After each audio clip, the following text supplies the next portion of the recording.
quasi-section. The inside of a radical is called a radicand. I remember that. Yeah. Maybe an algebra somewhere, I think? Okay. So once you square it, you just get the radicand. That's a good vocabulary, right? All right. Now let's see here. What's the greatest common factor I can pull out? Pull out 10. X squared minus 10. Okay, solutions. 10 equals 0. 10 equals 0? That's not possible. Okay, oh, right here, there are two solutions. When does x squared minus 10 equal 0? Plus or minus square root of 10. Okay, not a perfect square, is it? That's okay. Just leave the square root. Do we keep both the plus and the minus? Yes. Yes. You know what? I'll bet the plus radical 10 is right here. And I bet the minus radical 10 is to the left of the origin. There it is, right there. So plug them both. All right, now it says intersection points. Okay, I guess we're done. Stop it. Intersection points. Wait, I have intersection x's, I want points. Plug it back in. So, take these. Okay, let's write it up here. Square root of 10 and negative square root of 10. Take these and plug them back in, but guess what? These are the only two numbers in the entire world that would give you the same result in either equation. So just pick one because it's the same outcome. Right? That one's a lot easier. Just multiply by 3. So it would be square root of 10, comma, 3 radical 10. And it would be negative 10, comma, negative 3. Okay. Isn't positive positive right up? That's that point right there. And isn't negative negative left down? That's this point down here. Got it. Okay. Then deal. All right. Advantage, you guys. We did this last year. So we did a calculus problem this year that used this, and they were a little confused. You guys already got it. Oops. We did We do this every year. Okay. All right, now we get to the basketball. Okay. Now, in college basketball, the NBA, high school basketball, doesn't matter what level it is, no basketball can exceed a circumference of 30 inches. That is the maximum allowed. Otherwise, it's too big, disqualified. Okay. Now, when you describe a basketball in the rules, if you look up the rules online, the rules are always written as a circumference. They never mention the maximum allowed radius of the basketball. You know why they don't mention the radius? They mention the circumference instead? Because it can be oval. Okay. Let's say I'm a referee and I'm like, ooh, that basketball looks a little too big. Well, it says in the rules that you can't have bigger than this radius. Okay, how do you find the radius of the basketball? Jam something inside of it, okay, then you pop the basketball. Okay, obviously you'd want to measure tape around it to do the circumference. That's why the rules are written as circumference. Okay, football, same thing. Ping pong, any kind of ball in any kind of sport, there's a certain size, but it's all circumference, it's not radius. Right? You can't find the radius of a basketball that easily. Okay, so in the rule book, it says circumference equals 30 inches. I'm just going to write out C equals 30 inches. Let's just start with that. Okay? There's the circumference right there. All right? We got it. No problem. Okay. Now, here's the deal. We are looking for a two-dimensional equation of the basketball. Yes, a basketball is a sphere. Yes, it is three-dimensional. We're just going to write the cross-section. What would just be the circular equation? Okay? Now, do you notice where that basketball is centered there? At the origin. It is centered at the origin. That's nice. It's C. Okay, that's all right. Anyways, so it's centered at the origin, but we need 3 ingredients for the area or for the equation of the circle: H, K, And R. and R. What are the HK? 0, 0. We're missing the radius, but wait, we know the circumference. The circumference is always equal to what? 2 pi R. 2 pi r. How could I solve for the radius in this problem? Divide by 2. You could divide by 2 pi, and the radius would be 30 over 2 pi, otherwise known as 15 over pi. You don't often see a pi on the bottom, it's usually on the top. Okay, so don't let it float to the top by accident, because we're not used to that. That is over pi. Okay? All right, so the equation of the circle is going to be X squared. x minus 0 squared, that's just x squared, plus y squared equals, what's 15 squared? 120, no, 225. 225 over Pi squared. pi squared. And you're done. Okay, easy problem, right? But you're playing detective. Ooh, they gave you the circumference, what's the radius? Okay, there you go. And if the basketball is bigger than that circle equation right there, it's illegal. Heavy fall. Not really. Well, a little bit. Not by much, though. Slightly. Okay, now let's go to example D.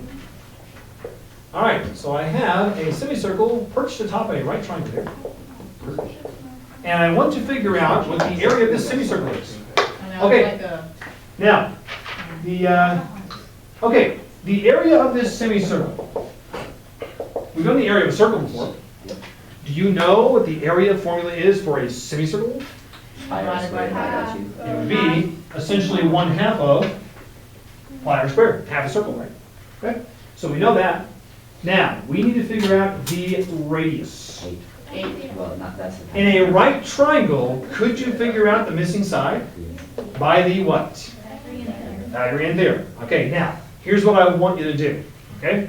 If you do the Pythagorean theorem, it's going to be a squared plus 15 squared equals 17 squared.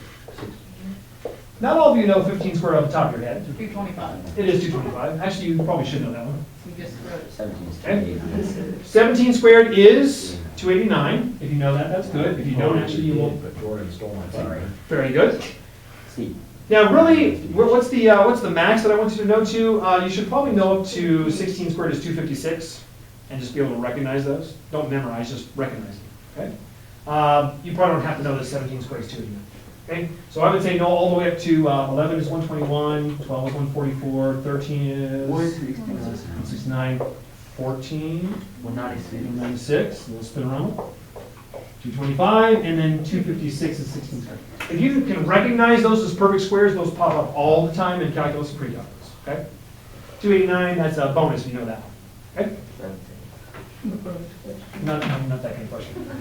All right, it's just an extra bonus for your knowledge. Okay, now, here's what I want you to do, though, and several people call that one really fast, because what I want you to do is this. These are always set up to be Pythagorean triples. This is kind of cumbersome to do it this way, but you could. 8. But I want you to recognize from the last test that this is an 8, 15, 17. Okay? And it will save you time because since these are always triples, you don't actually have to do the Pythagorean theorem, you have to recognize it. Okay? So that means that the 8 measures the what of this Diameter. semicircle? That is the diameter. So what is the radius? 4. 4. And what is 1/2 of pi times 4 squared? 8 pi. 8 pi. Okay. There are no units here, so just leave it like that. Okay. If there had been units, if it was like centimeters, centimeters, centimeters, the area would have been Centimeters. square centimeters, right? Yeah, if there had been centimeters. Okay. Or if there had been inches, it would be square inches because of the arrow. If there are no units, just leave it as is. Good. Okay. All right, so that's that. Now, let me do this last one here. And you may notice a little bit of terminology here. Semicircle is one word, however, quarter circle is actually 2 separate words. It is not a word. But every once in a while in calculus, we have a quarter circle pop up, all right? So if you have a quarter circle's area 1/4. is logically 1/4 of pi r squared, because it's, oh, we did this the other day. That's not a circle, it's a what? What do you call a slice of pie? Triangle with an arc. Sure, but what do you call a slice of pie? What's the professional word for it again? It's a sector. It's a sector. Sector. A sector is a slice of pie. Yes. That was a plus. That is exactly 1/4, but it is a sector of the pie. All right. So here's what we do: find the radius. Oh my gosh, Mr. Wade, this is horrendous. A squared plus 24 squared equals 25 squared? You must be out of your mind. 23. Okay. No, not 23. If you know 24 squared off the top of your head Yeah. is 576, then congratulations. Okay, you don't have to know that, but it is per square.